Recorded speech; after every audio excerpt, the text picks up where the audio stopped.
नमस्कार। हमारे चैनल नींद की प्याली में आपका हार्दिक स्वागत है। आज हम आपको एक अनोखी और मधुर कहानी सुनाने जा रहे हैं जो आपके दिन भर की थकान, परेशानियों और सभी उलझनों को धीरे धीरे आपसे दूर कर देगी, ताकि आप पूर्ण शांति से नींद की मीठी गोद में समा सकें।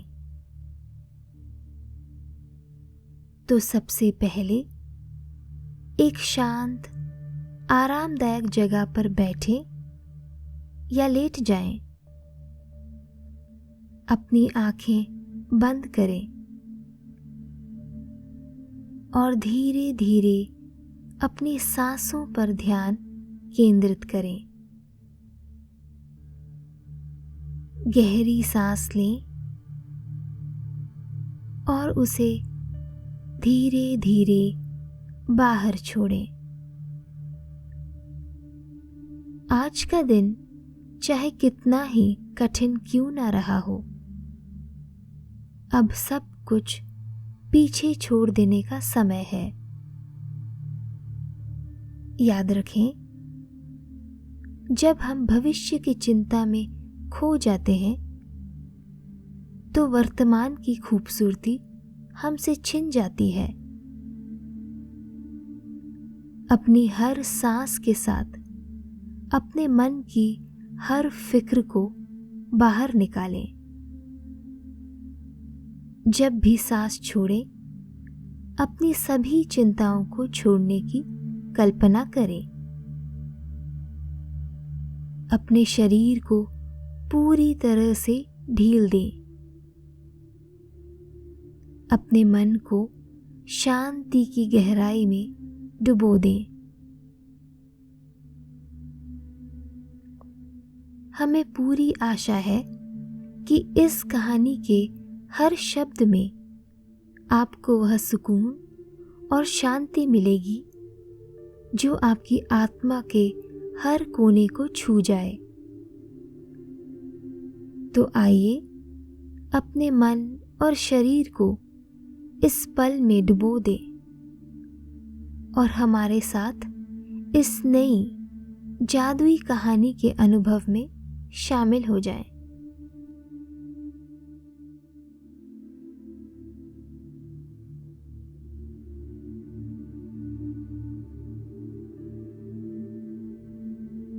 एक छोटे से गांव में एक विशाल आम के पेड़ की घनी छांव में एक बुजुर्ग महिला अपनी छोटी सी झोपड़ी में रहती थी।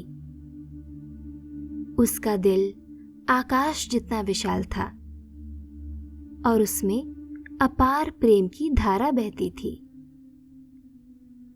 उसकी अपनी कोई संतान नहीं थी, लेकिन उसका दिल इतना बड़ा था कि उसने कई अनाथ बच्चों और आवारा जानवरों को अपने परिवार की तरह अपना लिया था। उसकी झोपड़ी हमेशा हंसी और जीवन से भरी रहती थी। बच्चे दिन भर आम के पेड़ की छांव में खेलते। उनकी मासूम हंसी हर तरफ गूंजती। जानवर भी उसके स्नेह के घेरे में रहते, जैसे वे सब एक बड़े परिवार का हिस्सा हों। शाम होते ही जब सूरज ढल जाता और आकाश सुनहरे रंगों में डूब जाता, वे सभी पास के कमल के तालाब के किनारे इकट्ठा होते। वहां का शांत वातावरण और तालाब की चमकती लहरें मानो सुकून का संचार करती। बुजुर्ग महिला अपनी मुलायम आवाज में कहानियां सुनाती और बच्चे उसकी गोद में सिमटकर आराम पाते। उनका जीवन भले ही कठिनाइयों से भरा हो, लेकिन उसमें प्रेम और मिठास की कभी कमी नहीं होती थी। महिला के लिए उसकी छोटी झोंपड़ी ही उसकी दुनिया थी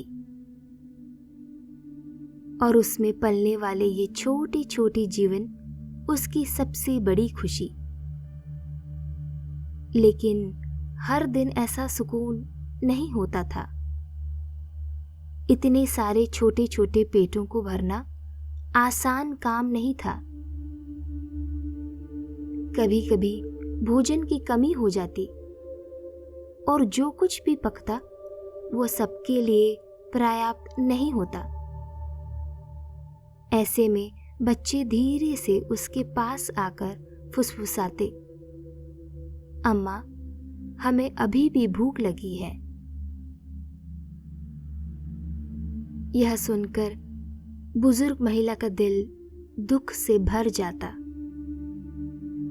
वह उन्हें अपने पास खींचकर प्यार से लोरी गाती, उनकी भूख को अपने स्नेह से शांत करने की कोशिश करती। लेकिन अंदर ही अंदर उसका हृदय टूट जाता। उसकी आंखों में आंसू भर आते और वह अपने बच्चों को कस कर गले लगाते हुए भगवान से चुपचाप प्रार्थना करती कि उनके लिए कोई मदद आ जाए।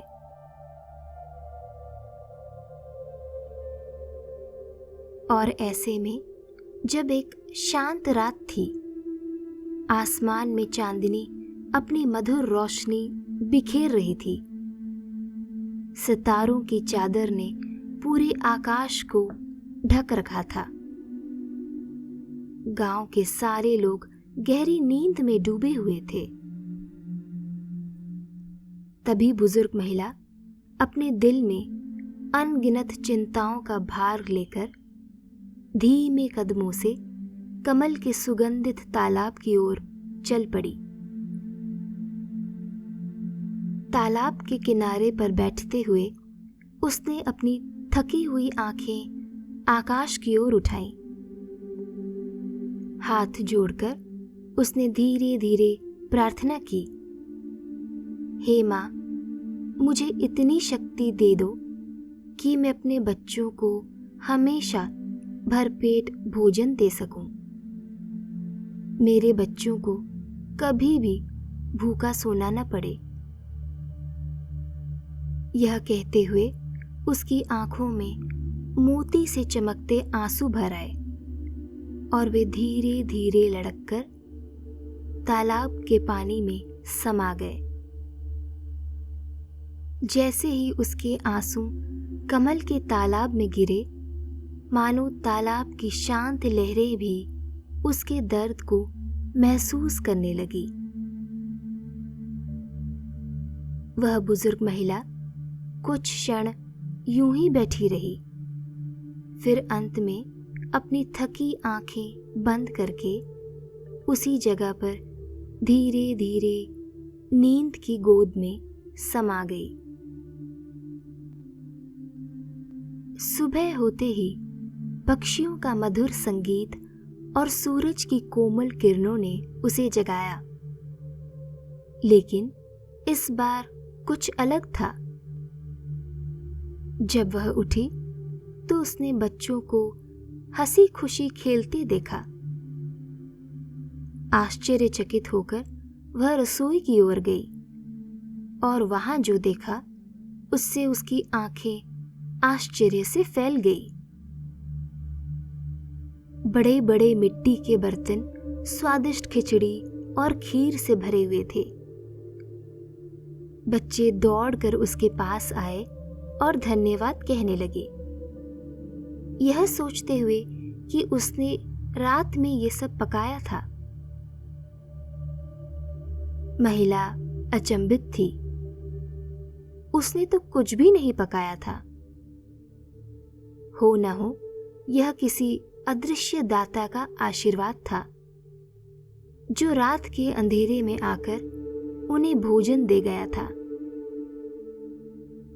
उसका दिल कृतज्ञता से भर गया और उसने उस रहस्यमयी मददगार और भगवान का धन्यवाद किया।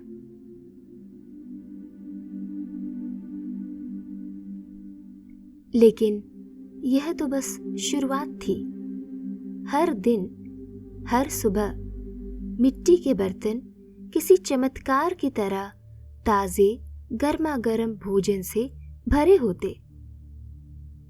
अब बच्चों को कभी भूख नहीं लगती और महिला का दिल खुशी से झूम उठता।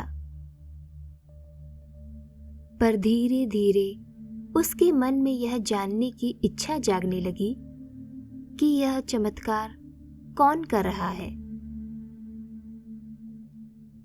कुछ दिन बाद एक रात जब उसने बच्चों को सुला दिया तो उसने चुपचाप अपनी प्रार्थनाएं की और सोने चली गई। लेकिन उसकी जिज्ञासा ने उसे सोने नहीं दिया। हर बीतता पल उसकी बेचैनी बढ़ाते जा रहा था। रात शांत थी। हवा के हल्के झोंके पत्तियों को सहला रहे थे और बच्चों की धीमी सांसें सुनाई दे रही थी, जैसे हर रात होती थी। अपने ख्यालों से जूझते हुए जब वह आखिरकार नींद की गोद में समाने ही वाली थी, तभी उसे एक तेज रोशनी का आभास हुआ जो धीरे धीरे कमल के तालाब से निकल रही थी। उसका दिल तेजी से धड़कने लगा, लेकिन वह शांति से पड़ी रही। वह रोशनी धीरे धीरे बड़ी होती गई और फिर एक दिव्य देवी के रूप में बदल गई। देवी का स्वरूप अद्वितीय सौंदर्य से परिपूर्ण था और उनके मुख पर एक अद्भुत शांतिदायक दिव्यता की आभा बिखर रही थी। देवी ने अपना हाथ ऊपर उठाया। उससे प्रकाश की किरणें निकलने लगी जो सीधे उसके रसोई घर को आलोकित कर रही थी। बुजुर्ग महिला यह दृश्य देखकर आश्चर्यचकित थी और उसके मन में भय उत्पन्न हुआ, लेकिन उसने साहस जुटाया। आखिरकार वह एक देवी थी, भला डर किस बात का। जैसे ही वह उठकर देवी के पास जाने की सोच रही थी, देवी फिर से प्रकाश में बदल गई और धीरे धीरे तालाब में समा गई। महिला यह देखकर हैरान थी। उसे इस बात का अफसोस था कि वह देवी के सामने हाथ जोड़कर अपनी कृतज्ञता व्यक्त नहीं कर पाई। अब उसके मन में संदेह उठने लगा। क्या देवी फिर से आएंगी? क्या भोजन फिर से मिलेगा? कहीं देवी उससे नाराज तो नहीं हो गई? इन चिंताओं के बीच वह धीरे धीरे गहरी नींद में डूब गई। उस रात बुजुर्ग महिला के सपने में फिर से वही दृश्य सामने आया। उसने देखा कि देवी फिर से तालाब से प्रकट हो रही हैं। लेकिन इस बार बुजुर्ग महिला ने झिझक नहीं की। वह उठी और तालाब की ओर बढ़ी, जहां वह देवी के सामने जाकर खड़ी हो गई। देवी ने एक मधुर मुस्कान बिखेरी।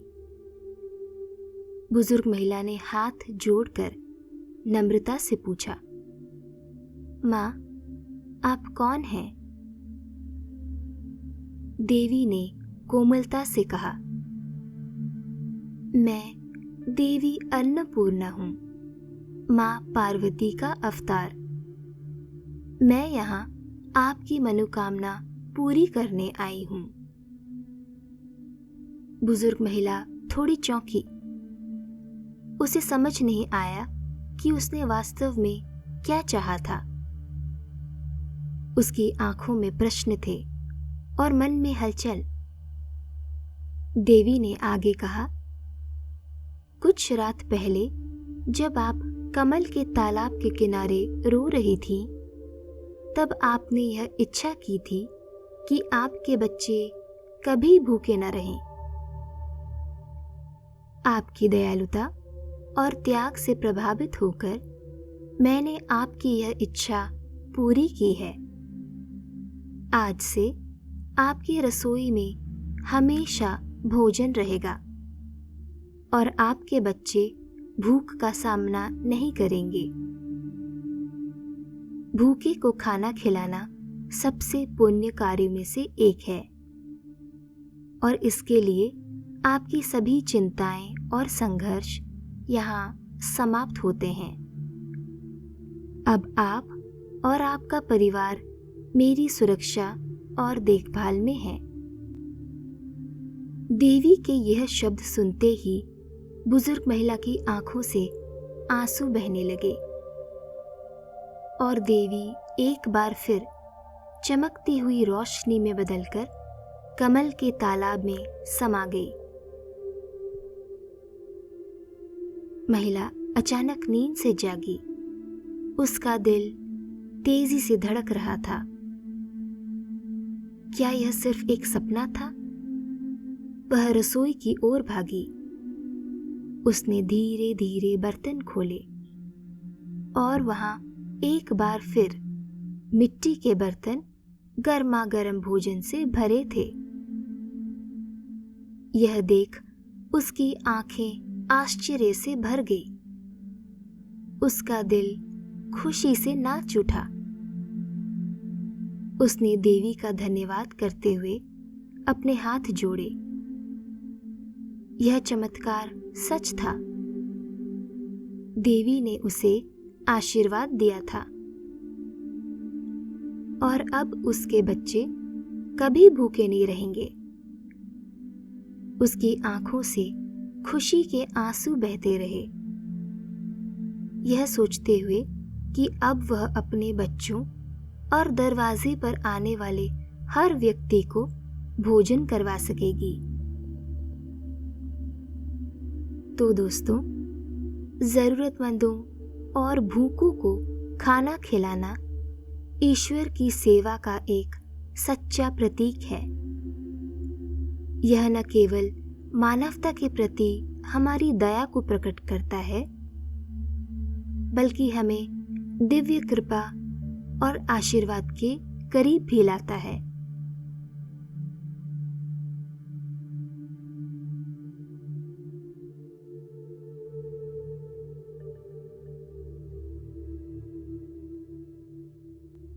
इस कहानी के समाप्त होने पर हम आशा करते हैं कि आप विश्राम की उस गहराई में उतर चुके होंगे जहां केवल शांति और सुकून का एहसास है। धीरे धीरे इस कहानी को अपने हृदय में समेटे हुए स्वयं को मीठे नींद की गोद में सौंप दें, जहां हर चिंतन, हर थकान विलीन हो जाए और बस एक गहरी मधुर निद्रा के स्पर्श का एहसास हो।